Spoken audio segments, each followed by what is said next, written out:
Something that I think comes out of the other more positive side of the Lorimar experience was that when Warner Brothers bought Lorimar, they inherited a number of series commitments. Oh, yes. In that process. Yeah, this probably never happened again in history. We had 3 series on the air at CBS: Knots Landing, Falcon, Crest, and Dallas. They all came up for renewal at the same time. Now, that wouldn't happen again in a million years. And when they came up for renewal, I let everybody know that they were available. And even syndicated people came to me and said, we'll take the shows. We'll take, ABC came to me. NBC came to me. Everybody came. And CBS knew this. So we went in and negotiated with CBS. And beside getting great financial help, tremendous amounts of money for these 3 shows, they gave us commitments for 9 series. And that's part of what Warner Brothers inherited.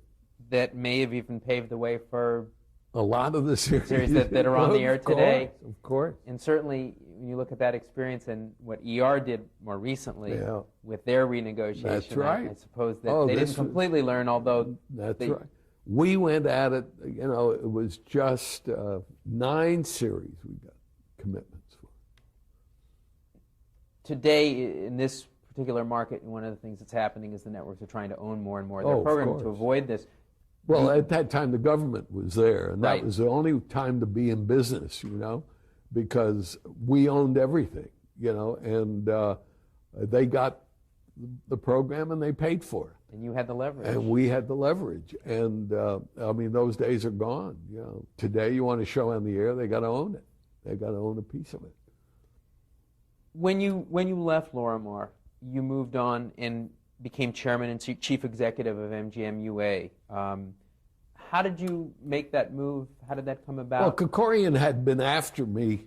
I'd met Kerkorian, and in fact, Merv introduced me to Kerkorian.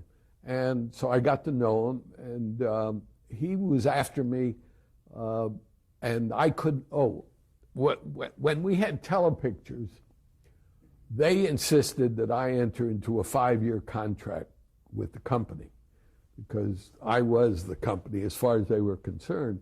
So I signed a contract for 5 years to stay with Lorimar. Kerkorian wanted me, and he hired Jerry Weintraub at that time. Jerry lasted 3 months. I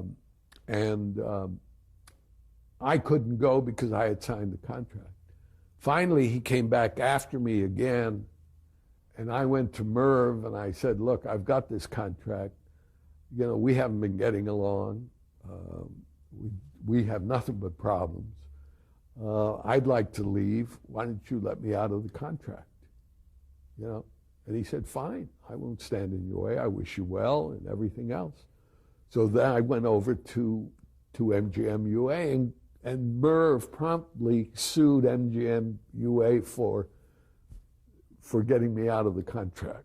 He had written, I still have the letter, that I wish you well, and there have been good days and bad days, and I want you to do well, and then promptly turned around and sued MGM. What a sweet human being. You were at MGM UA for 3 years. For 3 years.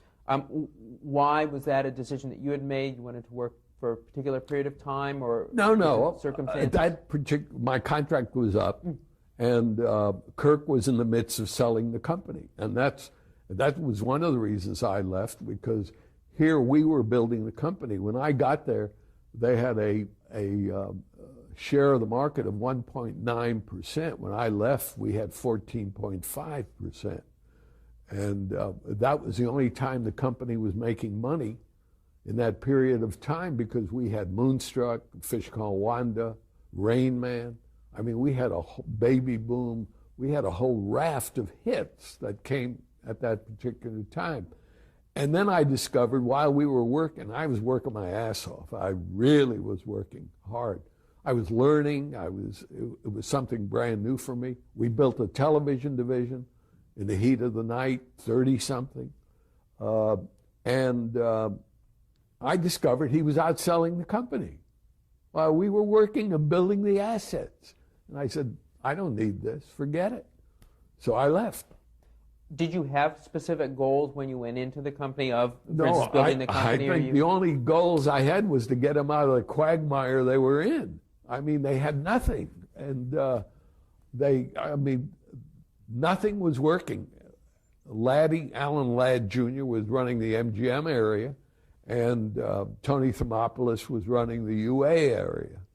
And, and they were I must take my hats off to them. They, Laddie bought a fish called Wanda, and we did Moonstruck together. So we did very, very well. I mean, when I left, the company was number 5 in the industry at 14.5%. And at the same time, we had a television operation. So was it a satisfying experience in terms of Yeah, the I work? learned a great deal. I learned a great deal about the movie business. I knew the television business pretty